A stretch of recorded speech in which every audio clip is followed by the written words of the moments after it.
నెత్తురు నెత్తురు ఎర్రటి నెత్తురు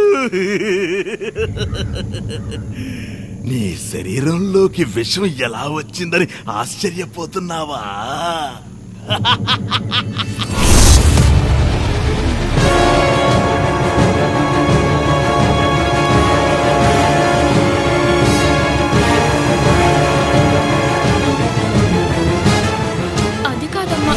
అమ్మా, నీ సేవను చూసి సంతృప్తుడునయ్యాను. ఏం కావాలో కోరుకో.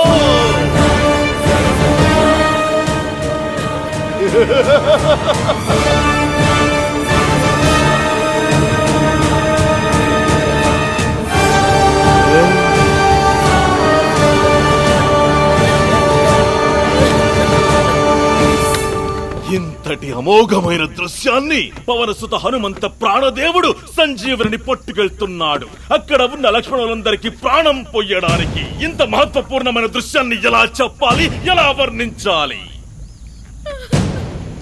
కృతజ్ఞతతో మైమరచిన మనస్సు తైతక్కలాడుతోంది.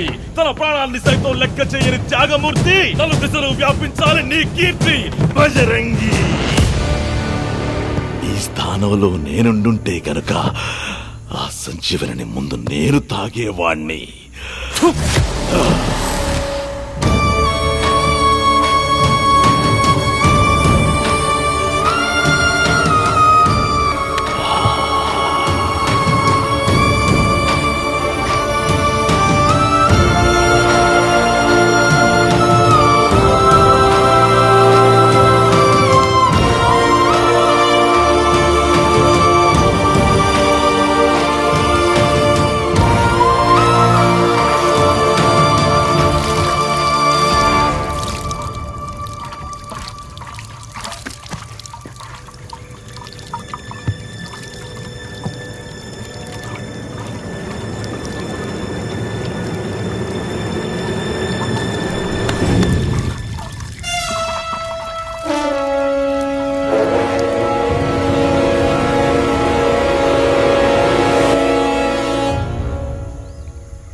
శిఖామణి, అది జీవరసం కాదు, అది విషమే.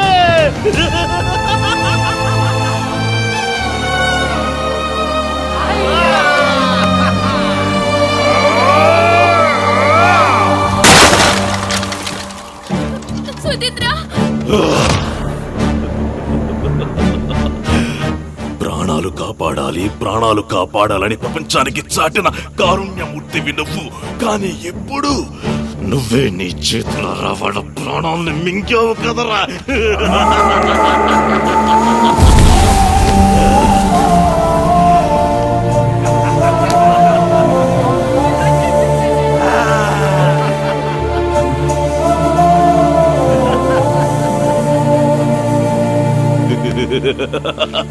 అకరక పకరక నోట్లో నీళ్లు పక పక ఆరక నమ్మిన వాళ్లను నట్టేట ముంచేసే నయవంచకుడిని నేను.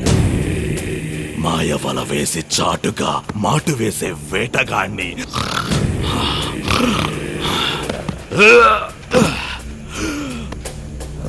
గర్జించే సింహాన్ని పట్టుకుని నేల మీదకు విసిరేసి చంపుతున్న కీచకుడు. నేను పగతో రగులుతున్న నిప్పు లాంటి వాణ్ణి. ముట్టుకుంటే భస్మమైపోతావు.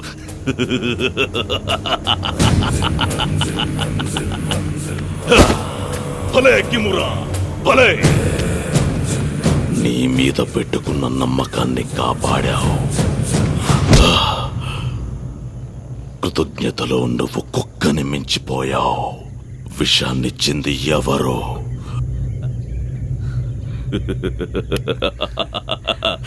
శభాష్! నువ్వు చేసిన గొప్ప పనికి ఎంతో కొంత పారితోషికం ఇవ్వాలి.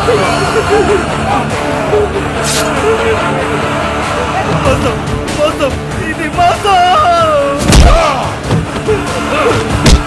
ఎవరిదిరా మోసం? ఎవరిదిరా మోసం?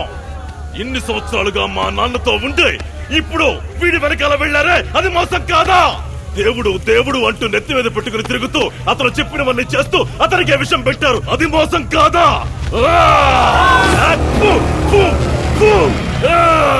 కాలు ఎటు వీస్తే అటు వెళ్ళే ఎండు టాకుల మీరు వీళ్ళ నరికేయండ్రా.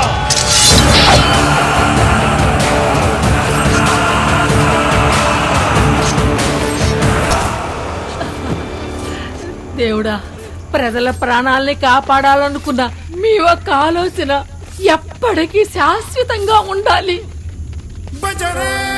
ఆ రాక్షసుని సంహారం చేసి మనిషి కులాన్ని కాపాడండి.